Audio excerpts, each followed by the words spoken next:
अरे भाग्यवान, मेरे जूते कहाँ रखे हैं? मुझे बाहर जाने में देर हो रही है। तभी मालती कमरे में आती है। ये रहे आपकी जूते। मैं इन्हें साफ करने के लिए ले गई थी। अरे वाह, तुम कितनी समझदार हो। मेरे बिना कुछ कहे ही सारे काम कर देती हो। तभी मालती झिझकते हुए रमेश से कहती है, सुनिए जी, आपसे एक बात कहूँ, बुरा तो नहीं मानेंगे ना? अरे नहीं नहीं, बेफिक्र होकर कहो। शादी से पहले मैं अपने मायके में नौकरी करती थी। मैं चाहती हूँ कि अब मैं फिर से नौकरी करना शुरू कर दूँ। वैसे भी सारा दिन घर में बोर हो जाती हूँ। देखो मालती, तुम्हारे नौकरी करने से मुझे कोई एतराज नहीं है, लेकिन तुम्हें एक बात बता दूं, हमारे खानदान में आज तक कभी किसी औरत ने नौकरी नहीं की। फिर भी एक बार तुम माँ से पूछ कर देखो, अगर वो तुम्हें नौकरी करने की इजाजत दे देती है तो अच्छी बात है। रमेश वहाँ से चला जाता है। फिर उसी शाम मालती अपनी सास के पैर दबा रही होती है। तभी उसकी सास मालती से कहती है, अरे क्या बात है बहू, आज तू ठीक तरह से मेरे पैर नहीं दबा रही। किसी ख्याल में खोई पड़ी है क्या? मैं भी तो जानूं आखिर बात क्या है। दरअसल वो माँ जी। अरे हाँ हाँ बोलो, इतना सोच क्यों रही हो? माँ जी, अगर आप बुरा न माने तो मैं नौकरी करना चाहती हूँ। घर के काम करने के बाद मेरे पास काफी वक्त बच जाता है। मालती की ये बात सुनकर उसकी सास गुस्से में कहती है, अरे बहू, तेरी तबीयत तो ठीक है ना? आज ये कैसी बहकी बातें कर रही है?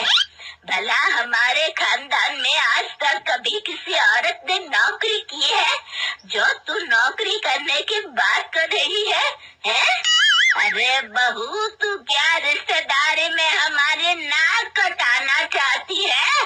जितना जल्दी हो सके अपने दिमाग से नौकरी का भूत उतार दे। और अब जा, जल्दी से रसोई में जा, खाना बनाने का वक्त हो रहा है।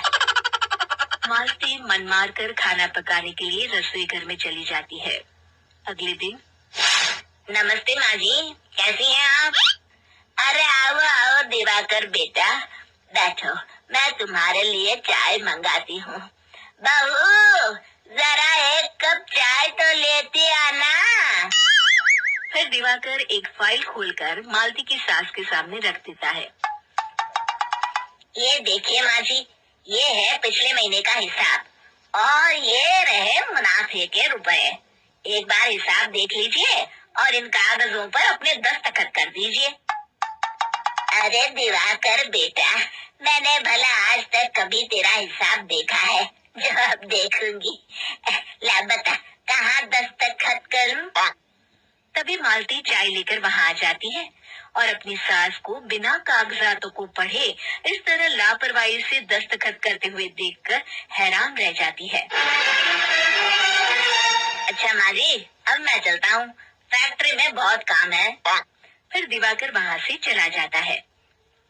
कुछ दिनों बाद मालती बाजार में कुछ सामान खरीद रही होती है। तभी एक बूढ़ा आदमी उसे आवाज देता है, अरे मालती बेटी, कैसी हो? मुझे पहचाना? मैं तुम्हारी कंपनी में मुनीम का काम करता हूँ। हाँ चाचा जी, मैं आपको बिल्कुल पहचानती हूँ। कहिए, कैसे हैं आप? मैं तो ठीक हूँ, कंपनी में कुछ भी ठीक नहीं चल रहा। यहाँ तक कि हमें ठीक वक्त पर तनख्वाह भी नहीं मिलती। ये आप क्या कह रहे हैं? अब क्या बताऊं, आप लोग तो कभी हिसाब किताब देखने दफ्तर आते नहीं। मेरी मानो तो एक बार आप लोग दफ्तर आकर सारा हिसाब किताब देख लो, आपको असलियत पता चल जाएगी। अच्छा बेटी, अब मैं चलता हूँ, देर हो रही है। फिर वो बूढ़ा वहाँ से चला जाता है। वहीं दूसरी तरफ मालती घर पहुंचकर अपनी सास को सारी बात बताती है। तभी वहाँ रमेश भी आ जाता है, लेकिन मालती की सास मालती की किसी भी बात पर विश्वास नहीं करती। तभी रमेश कहता है, अरे माँ, बिना आग के कभी धुआं नहीं उठता। जब मालती इतना कह रही है तो हमें एक बार दफ्तर चलकर देख लेना चाहिए। वैसे भी हम लोग काफी दिन से अपने दफ्तर नहीं गए हैं। इस तरह किसी एक आदमी के भरोसे काम छोड़ना मुझे भी ठीक नहीं लगता। अगले दिन वे सभी अपने दफ्तर पहुंचते हैं और सीधे दिवाकर के कैबिन में जाते हैं। अचानक सबको एक साथ देखकर दिवाकर चौंक जाता है। अरे माँ जी, आप सब लोग अचानक यहाँ कैसे आ गए? अगर कुछ काम था तो मुझे एक फोन कर दिया होता, मैं आपके घर आ जाता।